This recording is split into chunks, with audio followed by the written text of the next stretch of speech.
10 से 15 थे बिना बिना किसी लाइसेंस के बिना अब वो कर रहे हैं, चला रहे हैं। ये तो इंसिडेंट आज हो गया, ये उनको में सरकारों की नाकामी ये तो है ही है, लेकिन एक तरह ये नरसंहार है। तो फायर ब्रिगेड बहुत देर में आई, जिसमें अगर सही टाइम पर फायर ब्रिगेड आ जाती तो हम इसकी बच्चों लोगों की जान बचाया जा सकता। सर यहाँ से वहाँ तक सारे होटल्स ही हैं और मेरे हिसाब से किसी के पास इंस्ट्रक्शन नहीं फायर के। मैं इस समय मालवीय नगर के हौजरानी में मौजूद हूँ। मेरे पीछे आप एक इमारत देख सकते हैं, ये वही इमारत है जिसमें आज सुबह आगजनी हुई। इस आगजनी में करीब 21 लोगों की अभी तक मारे जाने की खबर है। दरअसल ये गेस्ट हाउस बताया जा रहा है। इसमें जो नीचे की का जो तला है, जो बेसमेंट है, उसमें बताया जा रहा है कि एक रेस्टोरेंट चलाया जा रहा था। इस रेस्टोरेंट से ही जो आग लगी, वो आग बढ़ते बढ़ते बढ़ते सीधे ऊपर की मंजिलों तक पहुंची और आग इतनी भीषण थी कि लोगों को इससे बाहर निकलने का, क्योंकि मेन जो एंट्रेंस है वहां से आग की शुरुआत हुई थी, बेसमेंट से लेकर वहां से ऊपर गई थी, इसलिए लोग जो है यहाँ से निकल नहीं पाए, जिसके कारण करीब 21 लोगों की अभी तक मौत की खबर है। दरअसल इसके बगल के साइड में एक पतली गली है जहाँ लोगों ने, आसपास के लोगों ने गद्दे बिछाकर लोगों को खिड़कियां के शीशे तोड़कर लोगों को नीचे कूदाया, जिसमें कई लोग घायल भी हुए हैं। और इस तरह की जो ये घटना है, ये तमाम तरीके के जो सवाल हैं वो खड़े करती है, प्रशासन को लेकर सवाल खड़े करती है। दरअसल जो अवैध जो गेस्ट हाउस हैं, ये रेस्टोरेंट है, इस तरीके के तमाम जो दिल्ली है वहाँ भरमार है। अगर मैं मालवीय नगर की ही बात करूँ तो मालवीय नगर में इसी बिल्डिंग के ठीक अपोजिट साइड में मैक्स हॉस्पिटल है, जो कि एक बड़ा प्राइवेट हॉस्पिटल है, जिसमें जो मरीज इलाज कराने के लिए आते हैं, वहाँ न सिर्फ देश से बल्कि देश के बाहर से भी मरीज इलाज कराने आते हैं। तो वो सभी जो परिजन है, जो मरीजों के जो परिजन है, वो यहाँ इस तरीके के गेस्ट हाउस हैं उनमें आकर ठहरते हैं। और ऐसा बताया जा रहा है कि इस गेस्ट हाउस में भी अधिकतर जो नाइजीरिया मूल के कुछ विदेशी नागरिक थे, वो बताए जा रहे हैं कि वो लोग थे जो जिन लोगों की जो जलकर जिनकी जो मौत हुई है वही लोग थे। ऐसे में सवाल उठता है कि प्रशासन आखिर कर क्या रहा है, क्योंकि आपको याद होगा कि अर्पित करोल बाग में अर्पित गेस्ट हाउस पर जो कांड हुआ था, उसमें भी आगजनी में कई लोग मारे गए। ऐसे तमाम तरीके की जो दिल्ली में है वो आगजनी की घटनाएं लगातार बढ़ती जा रही है। और ऐसा भी बताया जा रहा है कि यहाँ इसको करीब ये 6 कमरे बनाने की अनुमति थी, ऐसा जो लोग हैं वो बता रहे हैं, लेकिन करीब 25 के करीब इन्होंने कमरे बनाए हुए थे और वो कमरे सभी रेंट पर दिए थे, जो यहाँ मरीजों के तीमारदार होते हैं उनके। इसी तरीके के यहाँ कई सारे और भी गेस्ट हाउसेस हैं जो यहाँ चल रहे हैं। फिलहाल पुलिस मौके पर पहुंची है, मौके पर एनडीआरएफ की टीम के साथ साथ भारी पुलिस बल तैनात है और फायर ब्रिगेड की गाड़ी ने आग पर काबू पा लिया है। और जो अब जो अंदर जाकर शवों की जो है वो तलाश की जा रही है। फिलहाल अगर हम सरकारी रिपोर्ट की बात करें तो करीब अभी 21 लोगों की मौत की सरकार ने पुष्टि की। इस इमारत को आप देख सकते हैं, जो नीचे जो पुलिसकर्मी खड़े हैं, यहाँ बताया जा रहा है कि इसका एंट्रेंस था, उसके ठीक बगल में एंट्रेंस था जहाँ से बेसमेंट का भी रास्ता था, और इस पूरी बिल्डिंग का सिर्फ केवल एक ही एंट्रेंस था, जिसकी वजह से ऐसा अब जो बताया जा रहा है कि नीचे बेसमेंट में एक रेस्टोरेंट चलाया जा रहा था जिसमें आग लगी थी। उसके बाद ही ये आग धीरे धीरे ऊपर फैल गई, क्योंकि एंट्रेंस सिर्फ एक था, इसलिए लोगों को निकलने में बहुत दिक्कतें हुई। और आप ये ठीक देख सकते हैं, इसके बगल में ये जो एक पतली सी जो गली है जहाँ अभी भी गद्दे जो है वो पड़े हुए हैं। ये बता रहे हैं कि यहाँ आस पड़ोस में एक गद्दे की दुकान से उनसे गद्दे लाकर लोगों ने जो ऊपर की ये जो शीशे हैं वो आप देख सकते हैं, साइड से शीशा तोड़कर कुछ लोग ऊपर से भी नीचे कूदे हैं। आग जो है बड़ी ऐसा बता रहे कि आग की लपटें बहुत तेजी से ऊपर की तरफ फैली, जिसके कारण ये एक भीषण हादसा हुआ और करीब 21 लोगों की मौत हुई। दरअसल आप इस बात का अंदाजा इसी से लगा सकते हैं कि सुबह का समय था और ऐसे समय में सभी लोग जगे होते हैं, तो आग कितनी खतरनाक रही होगी कि लोग बाहर नहीं निकल पाए। इसी के ठीक सामने ये बिजली का ट्रांसफार्मर था, आगजनी अगर बढ़ती तो बहुत बड़ा एक हादसा हो सकता था। ये जो इलाका है ये हौजरानी कहलाता है, मालवीय नगर का हौजरानी इलाका। आप इस बिल्डिंग इमारत को पूरा देख सकते हैं कि किस तरह से क्षतिग्रस्त हुई है। इसके आसपास में भी जो इमारतें हैं फिलहाल उनको कोई नुकसान नहीं हुआ, लेकिन बहुत ज़बरदस्त इस जो इमारत है वो जलकर खाक हो गई। आप देख सकते इसके ठीक सामने ये एक जो रास्ता है, ये रास्ता सीधा मेन रोड के लिए जाता है और इसी मेन रोड के राइट हैंड साइड पे अगर एक मैक्स हॉस्पिटल है, जो कि एक बड़ा हॉस्पिटल है। बता रहे हैं कि जो इंटरनेशनल मरीज होते हैं वो यहाँ आसपास के इस इलाके में बहुत से ऐसे गेस्ट हाउस हैं जहाँ पर वो लोग आकर रुकते हैं। और ऐसा बताया जा रहा है कि यहाँ भी कुछ जो नाइजीरिया के कुछ लोग थे जो कि रुके हुए थे, और उनके जो परिजन जो है, जो मरीज है वो मैक्स हॉस्पिटल में भर्ती है, उनके परिजन ये थे। इस तरीके की इस पूरे इलाके में इसी तरीके से गेस्ट हाउस हैं वो यहाँ पर चल रहे हैं। अब प्रशासन से लेकर तमाम जितनी भी सरकारी एजेंसी हैं उन पर ये सवाल खड़ा हो रहा है कि आखिर इतना बड़ा जो भीषण अग्निकांड हुआ है और उसमें क्या फायर की एनओसी थी इस गेस्ट हाउस के पास में, या क्या और जो तमाम तरीके की जो लाइसेंस जिनकी ज़रूरत होती है वो सब थी क्या, ये सब जांच का विषय है। लेकिन फिलहाल 21 लोगों की जो मौत है वो हो चुकी है। इसमें हम कुछ लोगों से हमने बातचीत की जो प्रत्यक्षदर्शी थे, हम आपको सुनाते हैं कि उन लोगों ने क्या कहा, क्या हुआ था, थोड़ा सुबह बताएंगे। जी, ये करीब 8:45 बजे की बात है। तो नीचे बेसमेंट में इन्होंने किचन बना रखी है, 3 किचन है, तो बेसमेंट से आग लगनी शुरू हुई थी 8:45 बजे, और आग लगते पूरी बिल्डिंग में आग फैल गई। और ये सामने आप देख रहे हैं, ये जो गली दिख रही है सामने रोड, ये पूरा अंधेरा काला हो गया था, पूरा आग की लपटें चारों तरफ फैल गई थी। तो आधा पौने घंटे बाद जब आग लगी, उसके बाद में फिर पुलिस आई, दिल्ली पुलिस आई, फायर ब्रिगेड की गाड़ियाँ आई, तो उन्होंने बड़ी मुस्तैदी से काम किया। ये नहीं कि दिल्ली पुलिस ने पूरा अपना बखूबी काम किया है, हालांकि लेकिन कैजुअलिटी बहुत थी, बंदे बहुत डेड हैं, 30 से 35 लोगों की डेड।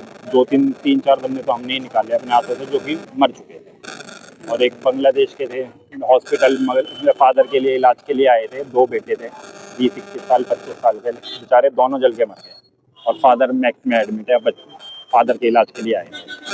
और मोस्टली जितने थे मोस्टली फॉरनर्स ही मरे हैं, नाइजेरियन है, अपना अफ्रीकन है, इराकी हैं, अफगानी हैं, मोस्टली फॉरनर्स जो कि जो मैक्स में इलाज, जिनके परिजनों के साथ थे मैक्स में इलाज कराने के लिए जो आए हुए थे, तो वही मोस्टली वही मरे।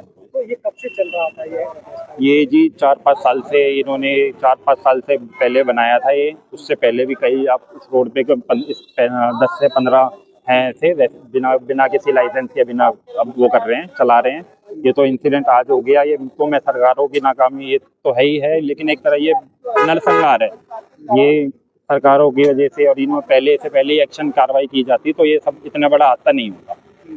तो सुबह का टाइम था, यानी आग बहुत भीषण थी, 9 बजे का टाइम, ऐसा नहीं होता कि आदमी लोग निकल नहीं पाए लोग ना, लोग इस अंदर ही सफोकेशन इतनी हो गई थी आग से, वो निकल नहीं पाए सारे छत से। एक तो लेडी छत से कूदी थी, आज आप देखिए 5वें, तो उसकी बच तो गई लेकिन उसकी टांग टूट गई, लेडी बच तो गई है, छतों से कूदे हैं लोग। कोई इमरजेंसी एग्जिट कोई नहीं था, कोई फायर का कोई लाइसेंस नहीं था इनके पास, कोई इमरजेंसी एग्जिट नहीं था, तो इसीलिए सारे एक ही जगह बंद हो गए। और आग जो है नीचे से लगते फिर ऊपर लपटे होके, और आसपास की बिल्डिंगों को भी नुकसान हुआ है, ऐसा नहीं है। तो एकदम से काबू पाना बड़ा मुश्किल हो गया था काबू, लेकिन अब देख लें काबू कर लिया है, 3-4 घंटों की मशक्कत के बाद काबू कर लिया था। शीशे तोड़ के हमने फिर लोगों को निकाला बाहर, लेकिन जितने निकाले थे सब मर चुके थे। क्या हुआ था सुबह के टाइम पे? सुबह स्पार्क आया, स्पार्क में यहाँ के लोकल बच्चों ने जब देखा कि आग लगी हुई तो बचाने का पूरा प्रयास किया। जब नहीं बचा तो इन लोगों ने 100 पे कॉल किया, दिल्ली पुलिस को भी और फायर ब्रिगेड को। फायर ब्रिगेड बहुत देर में आई, अगर सही टाइम पर फायर ब्रिगेड आ जाती तो हम इसकी लोगों की जान बचाए जा सकते थे। ये वैसे लोग यहाँ पर रह रहे थे जो खुद इलाज यहाँ पे करा रहे थे मैक्स में, वैसे लोग ठहरे हुए थे, और आज वही मौत की गाल में चले गए। तो खुद दूसरे अपने परिजनों को बचाने के लिए आए थे, वो खुद चले गए।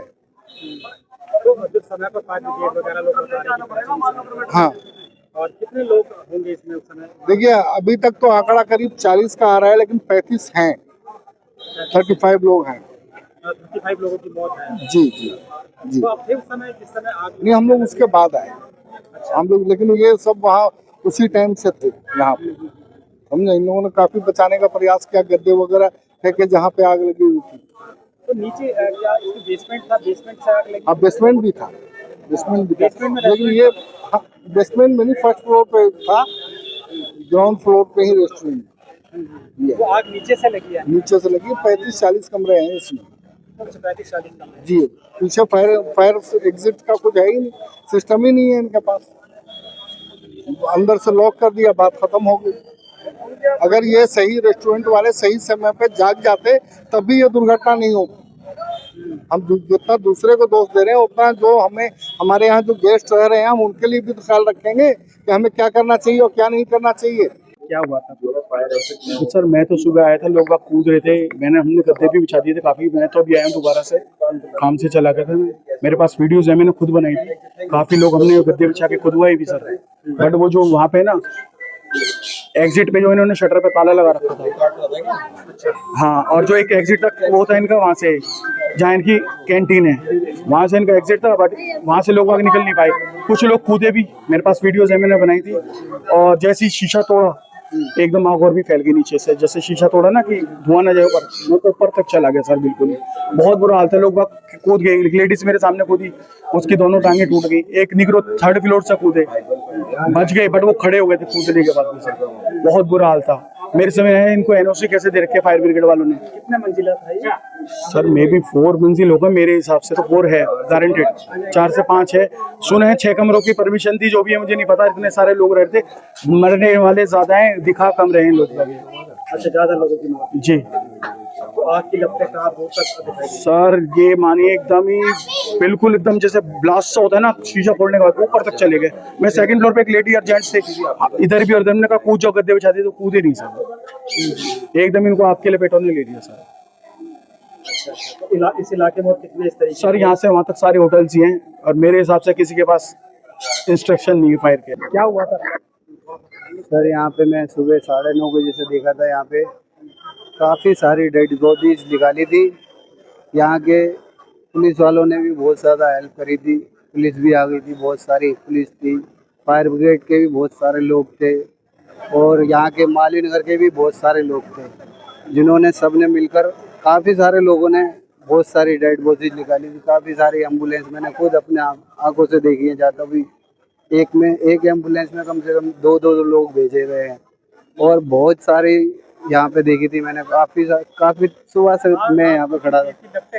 आग के लिए तो मैं नहीं देख पाया था सर, लेकिन मैंने डेड बॉडीज काफ़ी सारी निकाली जी। कम से कम तीन जने तो बेसमेंट से निकाले गए हैं, और बाकी कई सारे लोग ऊपर से निकाले गए हैं। बहुत सारे लोग थे, चादर में लपेट के लेकर आए हैं। मतलब कि ये समझ लो 20 से 25 लोग मैंने अपनी आंखों से निकालते हुए देखे हुए हैं। अच्छा, 20 से 25 लोग अपनी आंखों से निकालते हुए देखे थे मैंने। सरकार बता रही थी 21 लोग मतलब कुछ उसमें घायल थे, कुछ मरे हुए भी थे, कुछ जले हुए थे, कुछ सही भी थे। ऐसा नहीं कि सारे मरे हुए थे, कुछ उसमें ठीक भी थे। 3 लोगों को तो मतलब मुंह से सांस दे करके बचाया, किसी व्यक्ति ने ऊपर जा करके उसको ऑक्सीजन अपने मुंह से दे करके बचाया 3 लोगों के लिए।